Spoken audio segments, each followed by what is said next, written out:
तो इस वीडियो में हम बात करेंगे कि एरेज होते क्या है। एक्चुअली एरेज आपके डेटा स्ट्रक्चर्स होते हैं, डीएस। अब डेटा स्ट्रक्चर्स क्या होते हैं, सबसे पहले हम ये बात करेंगे, आपको थोड़ा सा इंट्रो देंगे डेटा स्ट्रक्चर का, और जैसे ही हम एरे पर प्रोसीड करेंगे आपके समझ आता चला जाएगा।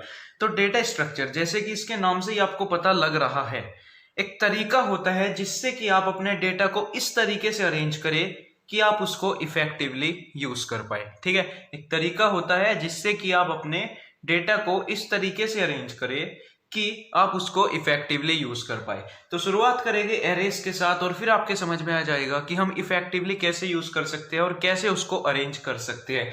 तो आपको पता होगा कि एरे जो होता है आपका एक रेफरेंस डेटा टाइप होता है, जैसे कि हमने दूसरे तीसरे चैप्टर में पढ़ा था कि प्रिमिटिव डेटा टाइप्स होते हैं और रेफरेंस डेटा टाइप होते हैं। तो रेफरेंस डेटा टाइप्स में एरेज एक था उनमें से, है ना। तो एरेज आपका एक रेफरेंस डेटा टाइप होता है। तो मैं आपके सामने एक सिनेरियो रखता हूं। सपोज करिए आपको करना क्या है, आपकी एक क्लास है, ठीक है। अभी हम जावा की क्लास की बात नहीं कर रहे, जैसे कि आपकी नॉर्मल स्कूल के अंदर क्लास होती है, तो आपकी एक क्लास है और क्लास के अंदर आपको क्या है, 100 स्टूडेंट्स है क्लास के अंदर, ठीक है। और आपको क्या करना है, जावा की क्लास के अंदर 100 स्टूडेंट्स के मार्क्स को स्टोर कराना है, ठीक है। तो आप कैसे स्टोर कराएंगे, मार्क 1 इक्वल टू जैसे कि 10, ठीक है, फिर मार्क 2 इक्वल टू 20। तो कुछ आप ऐसे स्टोर कराते कराते मार्क 100 तक जाने वाले हैं, है ना। और फिर उसके अंदर सपोज करिए 10 है उसके मार्क्स, तो आप ऐसे स्टोर कराएंगे। और फिर आपको प्रिंट भी कराने हैं, तो आप कैसे करेंगे, SOPLN मार्क 1, ठीक है। तो आप तो फिर यहीं पर ही रह जाएंगे, है ना। आप तो इसको लिखने में ही रह जाएंगे। कब तक लिखेंगे आप, मार्क 1, फिर मार्क 2, मार्क 3, मार्क 4। तो एरेज आपकी इसी में मदद करेगा। जैसे कि एरे एक डेटा स्ट्रक्चर होता है और हमने अभी क्या बताया था, डेटा स्ट्रक्चर एक तरीका होता है जिससे कि आप अपने डेटा को इस तरीके से अरेंज करें कि आप उसको इफेक्टिवली यूज कर पाए। तो इसी तरीके से हम इसको अरेंज करने वाले हैं। मार्क्स, आपको जो मार्क्स है ना, इसको अरेंज करके दिखाएंगे एरेज की मदद से। तो में एरे होता क्या है, बहुत सारे वेरिएबल्स का कलेक्शन होता है। क्या होता है, वेरिएबल्स का कलेक्शन। लेकिन एक कंडीशन है, जो ये वेरिएबल्स हो गए, इन वेरिएबल्स का जो आपका डेटा टाइप होगा वो आपका सेम होना चाहिए। ऐसा नहीं है कि एक का डेटा टाइप इंट है, दूसरे का फ्लोट है, तीसरे का इंट है, चौथे का फ्लोट है। नहीं, या तो इंट होगा या फ्लोट होगा, मतलब कोई एक पार्टिकुलर डेटा टाइप होगा। सभी इसके जो वेरिएबल्स हो गए उन सब का डेटा टाइप सेम होने वाला है, तभी आपका एक एरे बन पाएगा, नहीं तो नहीं बन पाएगा। तो वेरिएबल का कलेक्शन जिनका डेटा टाइप आपका सेम होता है। तो आपने देखा वहां पर क्या था, आपको एक मार्क्स नाम से एक एरे बनाने वाले हैं अब हम, ठीक है। और उसके अंदर हम क्या स्टोर कराएंगे, बहुत सारे वेरिएबल्स स्टोर करा देंगे, है ना, क्योंकि एक वेरिएबल का कलेक्शन है। तो मार्क्स 1, मार्क्स 2, मार्क्स 3, ऐसे बहुत सारे वेरिएबल्स स्टोर करा देंगे। लेकिन हमको आसानी होने वाली है फिर उनको एक्सेस करने में, क्योंकि इसी में हमारी एरेज मदद करने वाला है, जिससे कि हम उनको इफेक्टिवली यूज कर पाएंगे, ठीक है। तो चलिए हम करते हैं एक बार इसको। तो होता क्या है, आपको एरे डिक्लेयर करने के लिए और फिर उसको यूज करने के लिए, मतलब क्या है, आपको अगर एरे चाहिए तो आपको 2 स्टेप प्रोसेस फॉलो करना होगा। सबसे पहले एरे को डिक्लेयर करना, तो आपको क्या करना होगा, आपको सबसे पहले अपना डेटा टाइप लिखना होगा, डेटा टाइप लिखना होगा, ठीक है। और उसके बाद आपको ऐसे स्क्वायर ब्रैकेट्स लगाने होंगे। फिर आपको अपने एरे का नाम लिखना होगा, ठीक है, आपका जो भी एरे का नाम होने वाला है।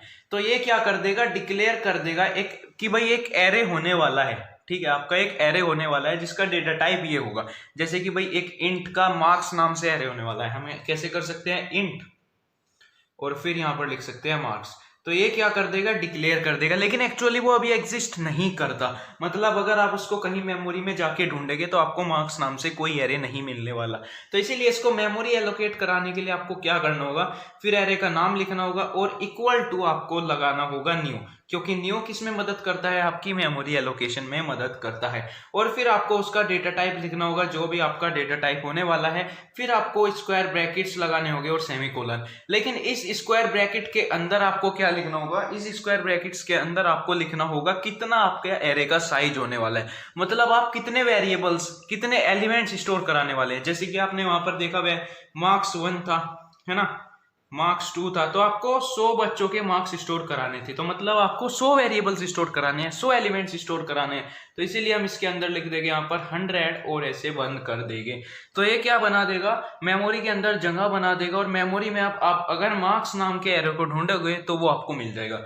अब मेमोरी इसको कैसे मिलने वाली है, देखिए 100 एलिमेंट्स है टोटल, कितने के हैं, मतलब किस डेटा टाइप के हैं, इंट के है। अब अगर आपका एक वेरिएबल होता इंट का, तो वो कितनी मेमोरी लेने वाला है आपकी, तो वो मेमोरी लेगा आपका 32 बिट्स या आपकी 4 बाइट्स, क्योंकि 1 बाइट इक्वल टू 8 बिट्स होती है, ठीक है। तो 4 बाइट वो आपकी लेने वाला है एक इंट का वेरिएबल। अब आप वहां पर देखिए कितने वेरिएबल का कलेक्शन है, ये अरे 100 वेरिएबल्स का कलेक्शन है। तो 100 वेरिएबल आपके 400 बाइट्स लेने वाले हैं, कितने बाइट्स, 400 बाइट, या फिर आपके 3200 बिट्स ले गए, है ना, 100 की मल्टीप्लाई कर दीजिए। तो क्या करेगा, होगा क्या, मतलब कि जैसे मेमोरी आपकी, तो मेमोरी के अंदर इसको अगर आपको जगह देनी है, इसको कहीं मेमोरी एलोकेट करानी है, तो वो ढूंढेगा कि आपको कंटिन्यूअसली 400 बाइट्स कहां पर मिलने वाली है। जहां पर भी उसको कंटिन्यूअसली 400 बाइट्स मिलेगी, वो वहीं पर इसको, इस एरे को जो है मेमोरी एलोकेट करा देगा। लेकिन ऐसे नहीं होने वाला कि भाई इसको 100 बाइट तो यहां मिल गई, 200 बाइट यहां मिल गई, 300 बाइट यहां मिल गई। इसको कंटिन्यूअस मेमोरी एलोकेशन होने वाली है, मतलब 400 बाइट इसको यहां मिलेगी। तो ठीक है, तो अब आगे क्या होगा, जैसे इसको 400 बाइट मिलती है तो किस टाइप से इसके अंदर डेटा स्टोर होने वाला है, अब हम वो बात करेंगे। तो सपोज करिए इसको यहाँ पर 400 बाइट मिल चुकी है, ठीक है, 400 बाइट।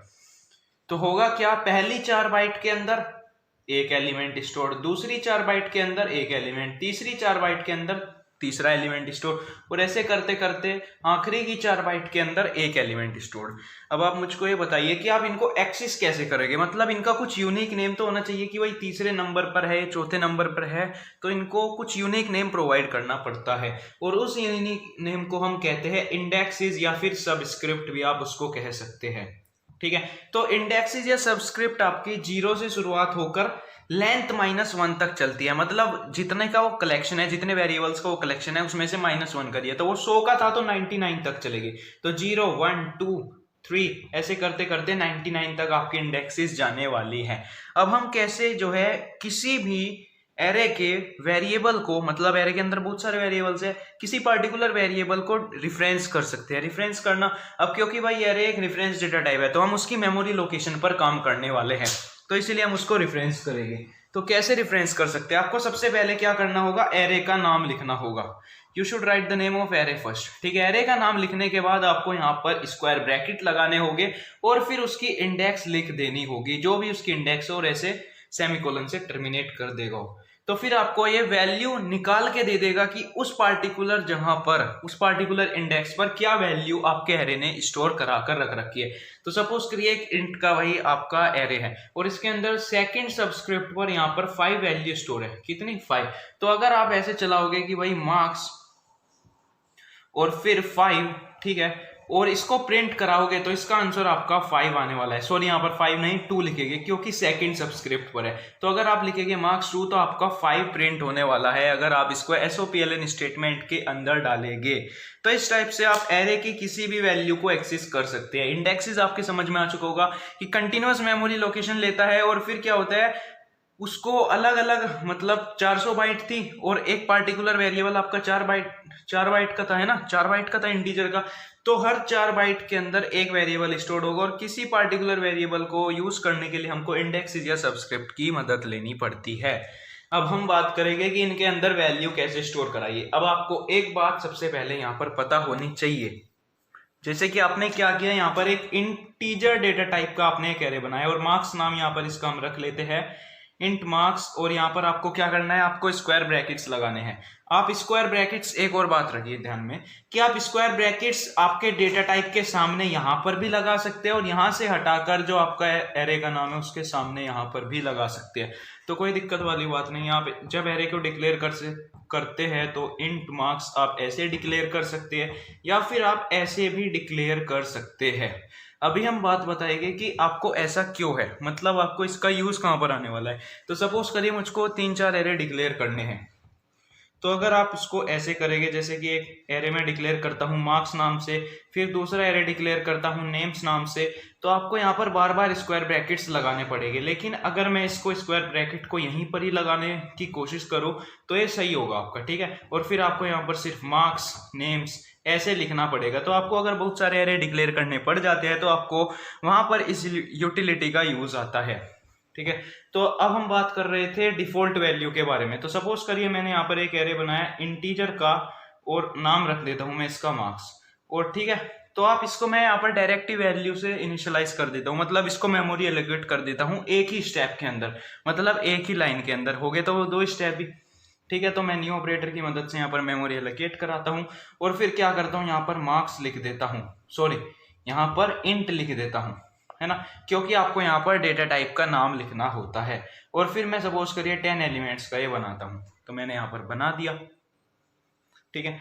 तो अब मैं क्या करता हूँ, अगर मैं ट्राई करता हूँ SOPLN यहाँ पर लिखता हूँ और मैं ट्राई करता हूँ कि प्रिंट कराऊं मार्क्स के 5th इंडेक्स पर क्या वैल्यू स्टोर्ड है, तो अभी तक तो हमने कोई वैल्यू स्टोर नहीं कराई।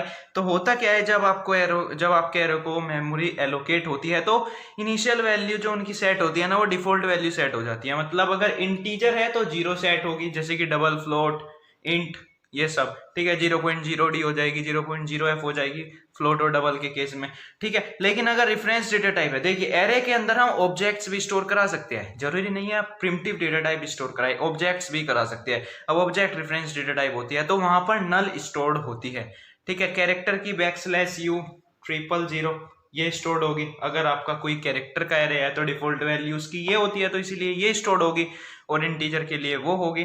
तो इस टाइप से आप यहाँ पर आपको पता होना चाहिए कि कैसे होता है। अब हम बात करेंगे कि एरे के अंदर वैल्यू कैसे स्टोर करा सकते हैं। तो जैसे कि मैंने सपोज करिए पहले एक एरे बना चुका हूं मार्क्स नाम से, एक बार फिर से बनाना पड़ेगा, मैं वो रब कर दिया।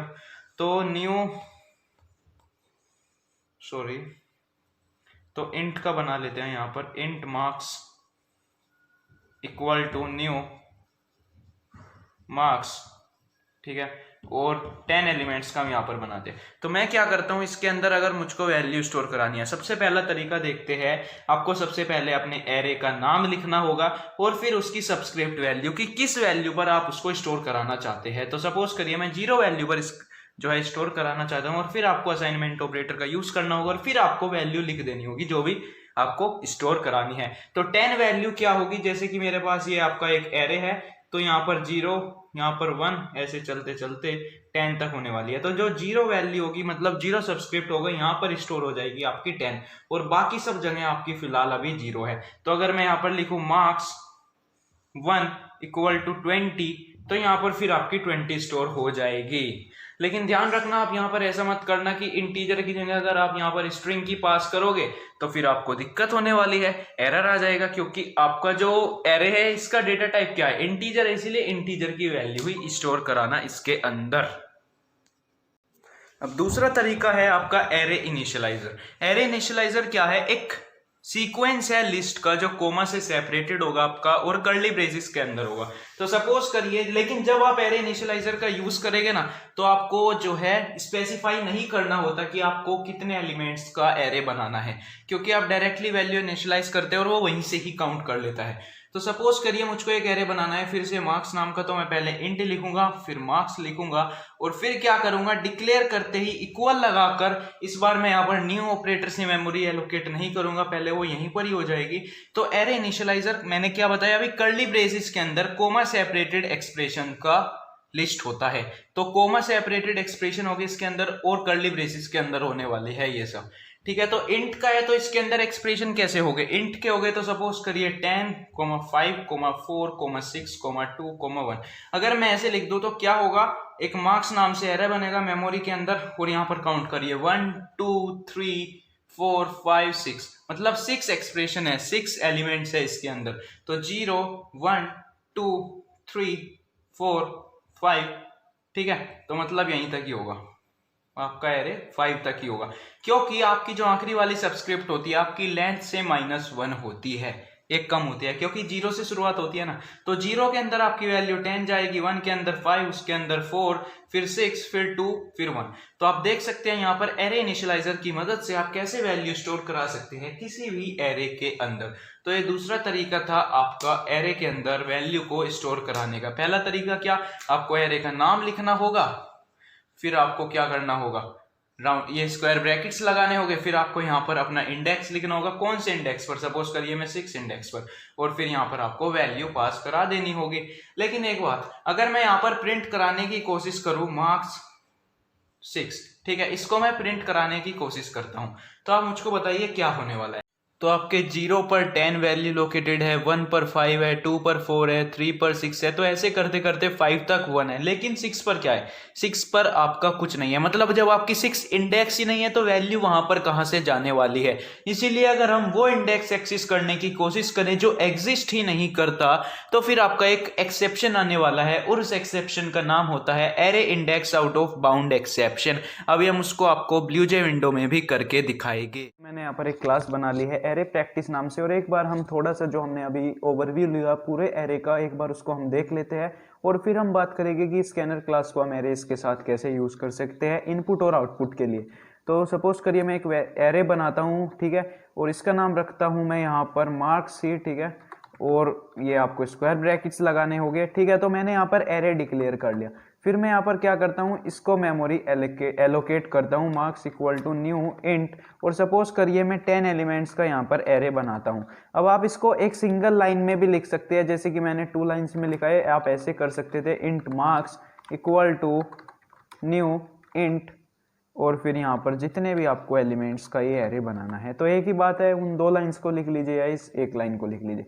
तो सपोज करिए मैं मार्क्स की 0 पोजीशन पर स्टोर कराता हूँ वैल्यू 10, ठीक है, और मैं यहाँ पर क्या करता हूँ, आपको दिखा देता हूँ कि क्या ये वैल्यू स्टोर हो चुकी है या नहीं।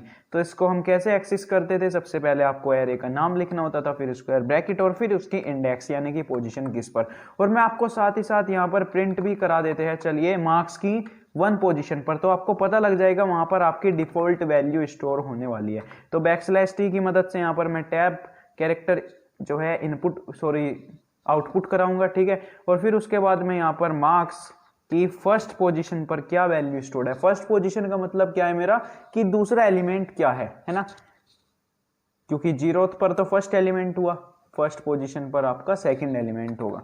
तो एक बार देखते हैं, तो 10 और फिर \t की जगह पर 8 स्पेसिस, और फिर आपका 0 आना चाहिए। तो आप देख सकते हैं 10 और 0 आ रहे हैं यहाँ पर। तो मतलब 0 कहाँ पर स्टोर हो जाता है, जहां पर हमने अभी तक कोई वैल्यू स्टोर नहीं करी हो वहां पर 0 हो जाता है, और जहां पर हमने वैल्यू स्टोर करा दी वहां पर तो वही वैल्यू स्टोर हो जाएगी। तो इस टाइप से आप जो है वैल्यू स्टोर करा सकते थे पोजीशन स्पेसिफाई कर। दूसरा है एरे इनिशियलाइजर का यूज करना। तो सपोज करिए मैं यहाँ पर एक एरे बनाता हूँ, इंट मार्क्स इक्वल टू, और फिर कर्ली ब्रेसेस के अंदर आपको कॉमा सेपरेटेड वैल्यूज डालनी है, तो 40, 10, 5 और 14, ठीक है। तो अगर मैं यहाँ पर प्रिंट कराऊँ system.out.println, और मार्क्स की, अभी आपकी मार्क्स की थर्ड पोजीशन पर क्या है, 0, 1, 2, 3, क्या है थर्ड पोजीशन पर आपका 0, 1, 2, 3, 14 है ना। तो देखते हैं 14 आपका आउटपुट आता है कि नहीं। तो बिल्कुल 14 आ रहा है। अब आप सपोज करिए आपको क्या करना है, इस एरे की सभी वैल्यूज को जो है प्रिंट कराना है। तो उसके लिए आप जो है फॉर लूप का यूज कर सकते हैं। वो देखिए यहाँ पर मार्क्स की 0th पोजीशन पर, मार्क्स की 1th पोजीशन पर, फिर मार्क्स की 2nd पोजीशन पर आपको कुछ ऐसा करना है। मतलब 0 से लेकर 3 तक जाना है, मतलब जो आपकी लेंथ होती है एरे की। अब एक और बात यहाँ पर जान लीजिए, अगर आपको एरे की लेंथ प्रिंट करनी है तो आप कैसे कर सकते हैं। तो आपको सबसे पहले एरे का नाम लिखना होगा, और फिर आपको लेंथ लिखना होगा, LENGTH, ठीक है। ये जो लेंथ है आपका एक वेरिएबल होता है, क्योंकि अगर मेथड होता तो उसके सामने राउंड ब्रैकेट्स लगे होते, लेकिन ये लेंथ आपका क्या होता है, एक वेरिएबल होता है। मैं यहाँ पर लिखता हूँ marks dot length. Marks dot length हमको क्या बताएगा भैया, इसके अंदर कितने एलिमेंट्स है। तो देखिए एक बार मैं यहाँ पर प्रिंट कराता हूँ, तो 4 एलिमेंट्स है, तो 4 प्रिंट होना चाहिए, है ना। तो मतलब अगर आपको किसी भी एरे की लेंथ पता करनी है तो लेंथ वेरिएबल का आप यूज कर सकते हैं।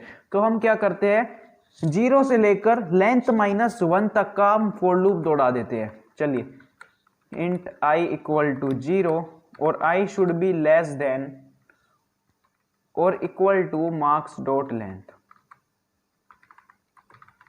-1।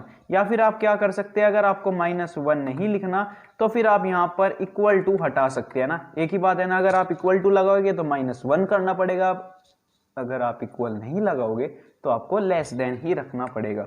और फिर आपको इसकी वैल्यू एक एक से बढ़ा देनी है। और फिर आप यहाँ पर क्या करा सकते हैं, मार्क्स की ith पोजीशन पर जो वैल्यू है आपकी वो प्रिंट करा सकते हैं। तो पहले मार्क्स की 0 पर, मार्क्स की 1 पर ऐसे प्रिंट होने वाली है और न्यू लाइन में आपकी ये प्रिंट होकर आएगी। तो 40 10 5 14।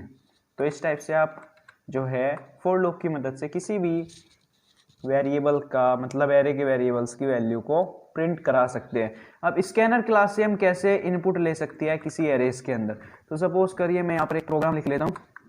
सबसे पहले इंपोर्ट कराते हैं अपनी स्कैनर क्लास, जो हमको करानी ही पड़ेगी, नहीं तो एरर आने वाला है। Scanner s equal to new scanner, ठीक है। और सिस्टम डॉट इन स्ट्रीम का वो यूज़ करने वाला है। और फिर हम क्या करते हैं, एक एरे बनाते हैं इंट ए नाम से, ठीक है, इक्वल टू न्यू इंट। और सपोज करिए मैं इसके अंदर 5 वो डालता हूँ, ठीक है। और फिर क्या करते हैं, हम इस 5 वेरिएबल्स का ये कॉम्बिनेशन है, इसकी 5 वेरिएबल्स के अंदर हम स्कैनर क्लास की मदद से इनपुट लेने वाले हैं, ठीक है। तो हम क्या करते हैं, system dot out dot println enter value, और इसको हम क्या करेंगे, फॉर लूप के अंदर डालेंगे, जैसे कि हमने वहां पर किया था आउटपुट कराने के लिए उसकी वैल्यू को इसीलिए इनपुट कराने के लिए भी हम फॉर लूप चलाने वाले हैं।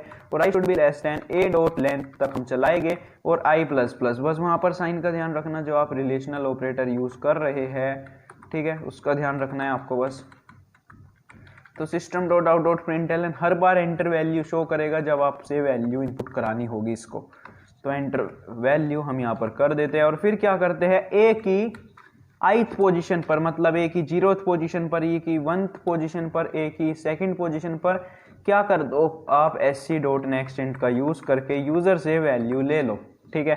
और फिर हम क्या करते हैं, इसको प्रिंट भी करा लेते हैं। चलिए फॉर लूप फिर से लगाएंगे एक और फिर हम देखना चाहेंगे कि क्या इसके अंदर वैल्यू स्टोर हो चुकी है। इन टाइप तो ए डॉट लेंथ यार यहाँ पर हम लगा देंगे और फिर आई प्लस प्लस करा देंगे, ठीक है। और फिर हम क्या कराते हैं, system dot out dot println, और यहाँ पर ए की ith पोजीशन पर जो आपकी वैल्यू है उसको प्रिंट करा देते हैं। तो देखिए यहाँ पर एक बार इसको रन कर लेते हैं। तो वैल्यू सपोज करिए मैं पहली बार 1 डालता हूँ, दूसरी बार 2, तीसरी बार फिर से 2, फिर 10, फिर 5। तो आप देखिए यहाँ पर ही आपका एरे प्रिंट हो चुका है 1 2 2 10 5। तो इस टाइप से आप स्कैनर क्लास को यूज कर सकते हो एरे के अंदर वैल्यू इनपुट कराने के लिए और आउटपुट कराने के लिए।